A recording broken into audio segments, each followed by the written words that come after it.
அனைவருக்கும் வணக்கம். நான் ஜோதிடர் Anandi, Salem. Game changer YouTube channel மூலமாக உங்களை சந்திப்பதில் மகிழ்ச்சி அடைகிறேன். இந்த காணொலியில நம்ம பிறவி கர்மா என்ன, பிறவி கர்மா யார் யாருக்கு எப்படி வேலை செய்யும் அப்படின்றத நம்ம பார்க்கலாம். அதாவது கர்மா இல்லாம மனித பிறவியே கிடையாது. பணக்காரன், ஏழை, இருக்கிறவன், இல்லாதவன் எல்லாருக்குமே கர்மா உண்டு. கர்மா இல்லைன்னா பிறவியே கிடையாது. அதனால நமக்கு மட்டும்தான் கர்மா அப்படின்ற பயம் யாருக்குமே அவசியமே இல்லை. ஆனா ஒருத்தவங்களோட பிறந்த நட்சத்திரம், பிறந்த லக்னம், லக்ன புள்ளி, இது சார்ந்த கர்மவினை சார்ந்த பாதிப்புகள் தான் வாழ்க்கையில நல்லதோ கெட்டதோ நடக்கும். இப்ப உலகத்துல நடந்துகிட்டு இருக்கிற, நடக்க போற அனைத்து பிரச்சனைகளுக்குமே காசு, காமம், சொத்து, இந்த மூன்று விஷயங்கள் தான் காரணமாக இருக்குது. நம்மளோட கர்மவினை தாக்கத்தை நம்ம குறைக்கணும் அப்படின்னு நினைச்சோம்னா காசு, காமம், சொத்து, இந்த மூன்று விஷயங்களையும் நம்ம கட்டுப்பாட்டோட, நம்ம விதிக்கு மீறி நம்ம செயல்படாமல் இருந்தாலே பெரிய கர்மவினை யாரையுமே தாக்காது. வாழ்க்கையில பெரிய நிலையை நோக்கி நம்ம போக முடியும். அதாவது கர்மா அப்படின்ற விஷயத்தை பொறுத்த வரைக்கும் சாதகரோட சுய கர்மாவும் உண்டு,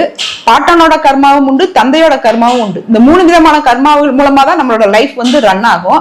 ஒரு ஜாதகத்துல லக்னம், லக்னாதிபதி அப்படின்ற கிரகம் ஜாதகரோட சுய கர்மாவை பத்தி சொல்லும். 5ஆம் இடம் அப்படிங்கிற பூர்வ புண்ணிய ஸ்தானமும் 5ஆம் அதிபதியும் ஜாதகரோட பாட்டனை பத்திய கர்மாவையும் ஜாதகரோட முன்ஜென்ம வரலாற்றையும் நமக்கு தெரிவிக்கும். 9ஆம் இடம் அப்படிங்கிற பாக்கியஸ்தானம் மூலமாக தந்தை வழி கர்மாவையும் நம்ம அடைய முடியும், தெரிய முடியும். அதே மாதிரி இப்ப 9ஆம் இடம் என்ற பாக்கியஸ்தானத்துலதான் பூர்வ புண்ணிய ஸ்தானத்துப்படி இந்த ஜென்மத்தில் நாம் அனுபவிக்க வேண்டிய அனைத்து நல்ல தீய வினைகள் பதிவாயிருக்கும். அந்த 9ஆம் இடத்துல பதிவாயிருக்கிற அந்த வினைகளை 10ஆம் இடமான கர்மஸ்தானம் மூலமாக தான் நம்ம அனுபவிப்போம். அதுக்கு தகுந்த மாதிரி நம்மளோட உடல் வடிவமைக்கப்படும். சந்திரன் அப்படிங்கிறது ஒரு ஜாதகத்துல நம்மளோட உடல், மனசு, அந்த ஆன்மா நம்மளோட சந்திரன்ற மனசுலதான் குடியிருக்கு. அப்ப இந்த ஜென்மத்துல நம்ம என்ன வினைகளை அனுபவிக்க போறோமோ அதுக்கு தகுந்த மாதிரியா நம்மளோட உடல் வடிவமைக்கப்படும். நமக்கு காய்ச்சல் வரணும் அப்படின்னா அதுக்கு தகுந்த மாதிரி நம்மளோட உடல்ல இருக்கிற சில பகுதிகளை பாதிக்கும். நமக்கு வாழ்க்கையில நிறைய வெல்விஷ் வரணும் அப்படின்னா அதுக்கு தகுந்த மாதிரியான நம்ம உடல் வடிவமைக்கப்படும். இதுதான் கர்மாவோட ப்ராசஸ். அப்ப நமக்கு கர்மா வேலை செய்யுமா செய்யாதா அப்படின்னா மனிதராக பிறந்த எல்லாருக்குமே கண்டிப்பாக கர்மா வேலை செய்யும். இதுல நம்ம என்ன விதமான கர்மாவை அனுபவிக்க போறோம் அப்படின்றத 1, 5, 9 அப்படிங்கிற திரிகோணத்து மூலமாக நம்ம தெரிஞ்சுக்க முடியும். எப்படி கர்மா என்ன விதமான கர்மா அவங்க வேலை செய்து அதுக்கு அவங்க என்ன விதமான பரிகாரம் செஞ்சுக்கணும், எந்த கோயிலுக்கு போகணும் அப்படின்றத ஒவ்வொரு ராசிக்காக 1 by 1 நம்ம பார்க்கலாம். அனைவருக்கும் வணக்கம். இப்ப நம்ம சிம்ம ராசிக்கான பிறவி கர்மா என்ன அப்படிங்கிறது இந்த சீரீஸ்ல நம்ம பார்க்கலாம். சிம்ம ராசி காலபுருஷ 5ஆம் அதிபதி. இந்த ராசியில இருக்கக்கூடிய நட்சத்திரங்கள் மகம், பூரம். மகம் அப்படிங்கிறது கேதுவோட நட்சத்திரம், பூரம் அப்படிங்கிறது 3, 10க்கு அதிபதியான சுக்கிரனோட நட்சத்திரம், உத்திரம் அப்படிங்கிறது ராசி அதிபதி லக்னாதிபதியான சூரியனோட நட்சத்திரம். இவங்களுக்கு இந்த உத்திரம் நட்சத்திரம், மகம் நட்சத்திரம் இந்த ராசியில இருக்கிறதுனால இவங்களுக்கு தீர்க்க முடியாத பித்திருக்கடன் உள்ளவங்களாக இருப்பாங்க. இந்த தலைமுறையில கண்டிப்பாக ஏதாவது ஒருத்தவங்க அல்ல பல பேர் துர்மரணம் அதிகமா நடந்த குடும்பமாக இருக்கும். இயற்கைக்கு மாறான மரணங்கள், இல்ல அதாவது கொடூரமான நோய் தாக்கம் இறந்தவங்க, கொள்ளை நோய்கள் பாதிக்கப்பட்டவங்க இருப்பாங்க. சில குடும்பங்கள்ல கரெக்டா அமாவாசை, அவங்க இறந்தவங்களோட திதிக்கெல்லாம் முறையா தர்ப்பணங்கள், திதிகள் கொடுப்பாங்க. சில குடும்பங்கள்ல அதெல்லாம் செய்யக்கூடாது அப்படின்ற ஒரு கான்செப்ட் வச்சிருப்பாங்க. எங்க குலதெய்வத்தோட அமைப்புப்படி நாங்க பித்திருக்களை கும்பிடவே கூடாதுன்னு சொல்றவங்க இன்னைக்குமே இருக்கிறாங்க. சரி, இப்ப நம்ம பித்ரு தாக்கம் உண்மையா, பித்ரு தோஷம் உண்மையா? உங்களுக்கு தீராத பித்ரு தாக்கம் உண்டு அப்படின்றத நான் சொல்லிட்டேன். எதனால அந்த தீராத பித்ரு தாக்கம் இருக்குன்றதுக்கு காரணத்தை நான் சொல்லிட்டேன். பித்ரு தோஷம் உண்மையா அப்படின்னா அது 25%, ஒரு 30% இதுல உண்மை இருக்கே தவிர மித்த உள்ள 75% அது ஒரு உண்மை இல்லை அப்படின்னு நம்ம 2 வார்த்தையா நம்ம சொல்ல முடியும். உண்மை அப்படின்னா எப்ப ஒரு ஆன்மா சாந்தி அடையுதோ அப்ப அடுத்த தலைமுறை உருவாகாது. அந்த ஆன்மாவோட முக்தி நிலைக்கு அந்த ஆன்மா போயிருச்சுன்னா அடுத்த பிறவி கிடையாது. இப்ப பிறவி தொடரணும் அப்படின்னா பித்திருத்தாக்கம் இல்லாம எப்படி பிறவி தொடரும்? ஒரு குடும்பம் தலைக்கும். ஒரு குடும்பத்துக்கு வாரிசு வேணும்னா அவங்க செஞ்ச பாவத்தையோ புண்ணியத்தையோ அனுபவிக்கக்கூடிய அடுத்த வாரிசு உருவாகணும். அப்ப பித்திருக்கடன் நில்லாயிருச்சுன்னா எப்படி அடுத்த தலைமுறை உருவாகும்? 30% உண்மையும் இருக்கு, 70% நம்பக்கூடாத சில கருத்துகளும் இருக்குது. இப்போ இவங்களுக்கு மட்டும் ஏன் பித்திருக்கடன் தீர்க்க முடியாது அப்படின்றதுக்கு காரணம் நான் துர்மரணங்கள் நாம சொல்லி இருக்கிறோம். இப்போ உங்க ஜாதகத்துல அந்த மாதிரி இருக்கா அப்படின்றத நீங்க ஈஸியா செக் பண்ணலாம். நீங்க சிம்மராசி, சிம்ம லக்கணம்னாலே நீங்க கேட்கலாம், தாராளமா கேட்கலாம். உங்க குடும்பத்துல இந்த மாதிரி நடந்ததா அப்படின்னு கேட்கலாம். அதுல இன்னொரு இதுவும் இருக்குது. என்ன அப்படிங்கன்னா சதுர்த்தசின்னு ஒரு திதி இருக்குதுங்க. அந்த சதுர்த்தசி திதியில பிறந்தவங்களாக இருந்தா அந்த குடும்பத்துல கண்டிப்பாக தீர்க்க முடியாத மிகப்பெரிய லெவல்ல வந்து தன்னோட ஆன்மாவை வந்து ரொம்ப கொடூரமா துன்புறுத்தி இறந்தவங்க கண்டிப்பாக வந்து இருப்பாங்க. அந்த சதுர்த்தசி திதியில வந்து 4 காரணரும் வந்து திதி சூன்யமாகும். அதாவது மிதுனம், கன்னி, தனுசு, மீனம், இந்த 4 உபயங்களும் வந்து திதி சூன்யமாகும். அது ஒரு விதி. ரெண்டாவது வந்து பொதுவாகவே வந்து சிம்ம ராசி சிம்ம லக்னத்துல வந்து இந்த கிரகணத்துக்கு 7 நாளைக்கு முன்னாடி, கிரகணத்துக்கு 7 நாளைக்கு பின்னாடி பிறந்தவங்க வந்து இருப்பாங்க. அல்லது அவங்களோட ஜாதகத்துல சூரியனுக்கு திரிகோணத்திலேயோ சந்திரனுக்கு திரிகோணத்திலேயோ வந்து ராகுவோ கேதுவோ வந்து இருப்பாங்க. இப்படி இருந்தா இவங்களுக்கு வந்து தீர்க்க முடியாத பித்ருதோஷம் இருக்கு அப்படின்றத நம்ம வந்து சொல்லலாம். இன்னொன்னு வந்து இந்த பித்ருதோஷம் வந்து எல்லா காலத்திலையும் யாருக்குமே வந்து வெளிப்படாதுங்க. அதுக்குன்னு சில தசாபுத்திகள் வந்து இருக்குது. இப்ப சூரிய தசையில வந்து சனி புத்தி நடக்கிறப்ப, சூரிய தசையில ராகு புத்தி நடக்கிறப்ப, சூரிய தசையில கேது புத்தி நடக்கிறப்ப, சந்திர தசையில ராகு புத்தி நடக்கிறப்ப, சந்திர தசையில கேது புத்தி நடக்கிறப்ப, சந்திர தசையில சனி புத்தி நடக்கிறப்ப, இப்படின்னு அதுக்கு வந்து சில காலகட்டங்கள் வந்து இருக்குது. சனி தசையில ராகு புத்தி, ராகு தசையில கேது புத்தி, சனி தசையில கேது புத்தி, இப்படின்னு சில தசா புத்திகள் இருக்குது. இந்த காலகட்டங்கள்ல மட்டும்தான் பித்திரு தாக்கம் அதிகமா வந்து வெளிப்படும். அடுத்து கோச்சாரத்துல வந்து 7 சனி காலங்கள்ல, அஷ்டம சனி காலங்கள்ல வந்து அதிகமா வந்து வெளிப்படும்.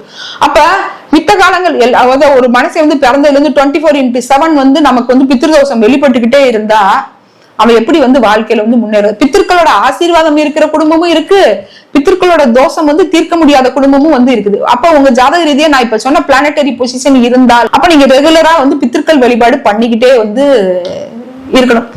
இதுல வந்து அந்த பித்திருக்களோட இந்த டாப் எண்ட் மோஸ்ட் அவங்களோட ஆத்மா வந்து சாந்திப்படுத்துறது அப்படின்னு கேட்டீங்கன்னா வந்து திலகோமம் தான். திலகோமம் அப்படிங்கிறது ஒரு மனிதன் ஒரு தலைமுறை தன்னோட வாழ்நாள்ல ஒரே ஒரு தடவை மட்டும்தான் வந்து பண்ணணும். இப்ப என்ன பண்றாங்க, காலையில ஒரு ஜோசியர், மத்தியானம் ஒரு ஜோசியர், சாயங்காலம் ஒரு ஜோசியர், பிளைட்ல போய் ஒரு ஜோசியர், நாடு விட்டு நாடு போய் ஒரு ஜோசியர்னு வந்து மாத்திக்கிட்டே இருக்கிறாங்க. எப்படி ஒரே டாக்டரை நம்ம வந்து ஃபாலோ பண்றோமோ ஒரே ஜோசியரை வந்து ஃபாலோ பண்ணணும். ஒரே ஜோசியரை ஃபாலோ பண்ணாத வரைக்கும் உங்களுக்கு ஆப்பு தான், நீங்களே வச்சுக்கிற ஆப்பு தான். உங்க ஜாதகத்துல இப்ப நான் சொன்ன அந்த பிளானட்டரி பொசிஷன் இருந்தால் நீங்க வந்து ஒரே ஒரு முறை உங்களோட தலைமுறையினர் அனைவரும் சேர்ந்து ஒரு திலகோமம் செய்யும் போது அந்த ஆன்மாவுக்கு நிம்மதியான ஒரு ரெஸ்ட் கிடைச்சி உங்களுக்கு வந்து பித்ருதோஷத்திலிருந்து நிவர்த்தி வந்து கிடைக்கும். இந்த பித்ருதோஷம் இருக்கிறதுனால இவங்களுக்கு என்ன மைனஸ் நடக்கும் அப்படின்னு கேட்டீங்கன்னா, முதல் வந்து தொழில வந்து அவங்களால பெரிய லெவல்ல வந்து வளர முடியாது. ஏன் அப்படின்னு கேட்டீங்கன்னா 3-10 கூடிய சுக்கிரனோட நட்சத்திரம் வந்து அங்க வந்து இருக்குது.